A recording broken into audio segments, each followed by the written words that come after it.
The great prophetic convergence of 1844, picture this, a clock not of gears and springs, but of suns, moons, and seasons. Its ticks are years, its hands are centuries, and its final chime comes in the spring of 1844. Let us go far back to the days of Abraham. Before Abraham, there is no historical record of Hebrew or Arabic. The ancient Near East was dominated by Syrian and Mesopotamian languages, structurally very different from Hebrew and Arabic. Suddenly, in Abraham's lifetime, a linguistic and cultural revolution occurs. Semitic languages emerge, setting the stage for future revelation. Abraham, the central figure of his era, preserves and formalizes knowledge of time and the cycles of the heavens. He may have refined or codified a sacred calendar, preparing for events millennia ahead. Every 391 years, the first day of spring aligns perfectly with the first day of the month of Rabi al-Awwal. Picture this, the sun and the moon agreeing to meet on the same day, signaling the arrival of sacred time.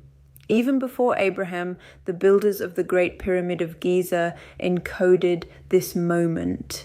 On the first day of spring, sunlight penetrates the pyramid's entrance, illuminating the inner chambers. This shows that the first day of spring was sacred even in the days of Adam, Seth, and Enoch.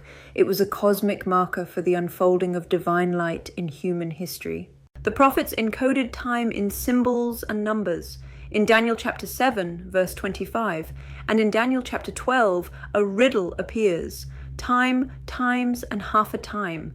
In Revelation chapters 11 and 12, the same period appears again, described as 42 months and as 1,260 days. Each prophetic day represents a year. 42 months times 30 days equals 1,260 days. 1,260 days equals 1,260 years. Time equals 1 year, times equals 2 years, and half a time equals half a year. 3.5 years multiplied by 360 equals 1,260 years.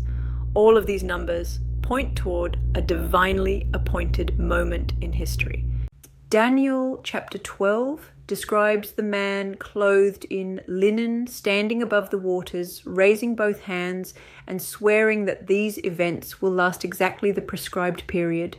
Linen symbolizes purity, and this figure points to the Arabs Muhammad and Ali as conveyors of divine revelation.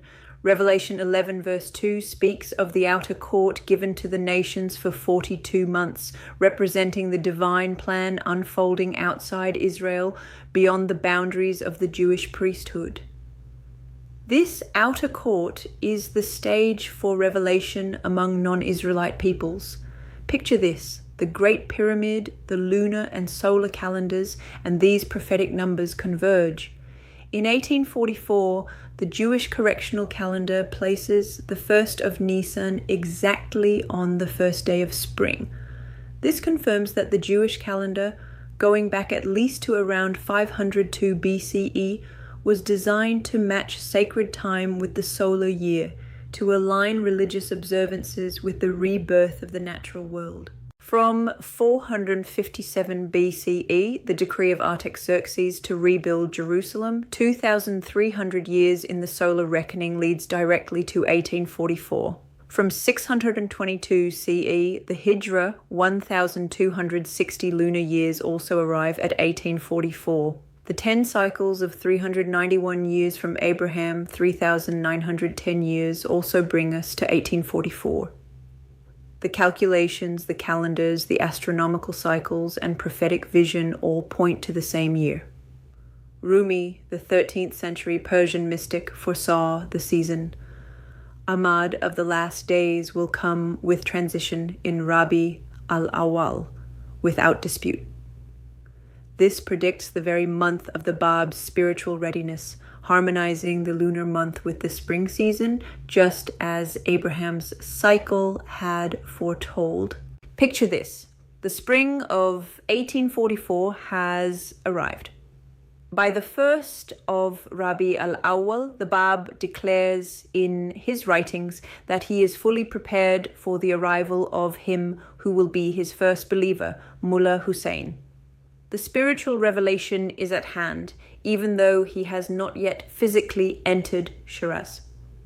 The sun has already crossed the equinox on March 21st, 3 months and 3 days into the Gregorian year.